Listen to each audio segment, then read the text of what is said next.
It's a real race now. 5 things learned as Real Madrid win rain-soaked El Clásico to go top of La Liga 1. Valverde burst God in the first Clásico of the season. Real Madrid took an early lead through feed Valverde as the Uruguayan completely shook up the biggest game on the planet with an incredible run from deep, exchanging passes with Karim Benzema before scoring. In this Clásico, Real Madrid again took the lead, and although this goal was scored by Karim Benzema and set up by Lucas Vázquez, the key man was once again the Uruguayan. And more, he was key in much in the same way he was the key man in that first game with a driving burst up the right side of the pitch exposing Clement Lenglet and Jordi Alba, after which he freed Vázquez to make the assist. Marco Asensio has scored in his last 4 games and Zinedine Zidane leaving him out for Valverde seemed odd, but Zidane knows that Valverde's ability to burst from a jog to a sprint at the drop of the hat has a history of destabilizing Barcelona. And so it came true, putting Madrid on a path to Clásico victory for the second time this season. 2. Koeman outthinks himself. Ronald Koeman dropped Antoine Griezmann to play an extra midfielder and dominate the middle of the park. And it worked. Alright, Madrid went 2-0 up through absurd defensive errors, but the Blaugrana dominated the game. Still, with no goals, a change had to be made. Ronald Koeman brought Antoine Griezmann on for Sergiño Dest and played 4-3-3. At first, taking off the attacking Dest seemed weird and bringing on Griezmann, given his potential to be a non-event, was a risk. But the 4-3-3 shape allowed Barcelona to dominate the game. The Frenchman was doing okay. And what's more, he even played a lovely dummy on a Jordi Alba cross to allow Oscar Mingueza, raiding in from right back, to stab home a goal, to give Barcelona hope in the game. Koeman's subs worked out perfectly. He was 2-1 down, but had done so well. Ronald Koeman took Sergio Busquets off for Sergio Roberto. Now taking Busquets on has become a thing this season, but he's usually replaced by Alex Mariba or Riqui Puig. Sergio Roberto was fresh back from injury, and with all due respect to the man, very much played like it.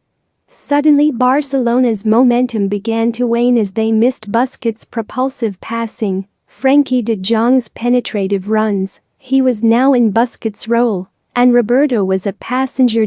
Ronald Koeman took off Ronald Araujo for Alex Mariba and switching to 4-2-3-1. Now bringing on Alex was smart, but taking Araujo off, thus removing Mingueza from the right-back spot, where he was causing problems and had just, scored, and playing him at centre-back was terrible. It completely sucked Barcelona's momentum from that right flank. An issue compounded by moving Roberto to right back, when even a fully fit Roberto is at best an average right back, and he was nowhere near fully fit. And of course 4-2-3-1 is a horrible formation that meant Barcelona couldn't build the ball up fluently and so couldn't get into good attacking rhythm.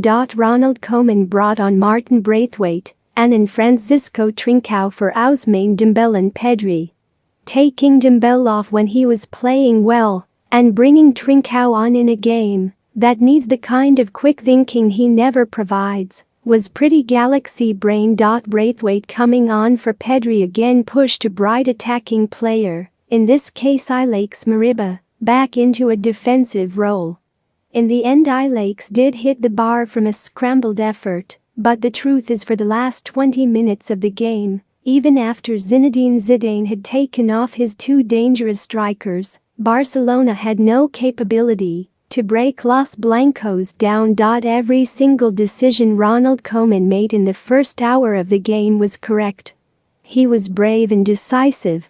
Everything he made after the hour, after Mingueza's goal had given them hope, was intensely and hilariously wrong-headed. Yes, Koeman will point to the many refereeing decisions that went against his side, including them being denied a penalty, and the referee only issuing 4 minutes of added-on time, when he spent a good 3 minutes fixing his own equipment. But ultimately, as much as he complains, the Dutch coach was Madrid's most important player in that final half hour, doing as much to stop his own team as anyone else in white, or, indeed, Volt and black. Point 3. Militao is no mere backup, much of made of the absences of Sergio Ramos and Rafael Varane from these three colossal games for Real Madrid, but in the end Los Blancos have not missed them.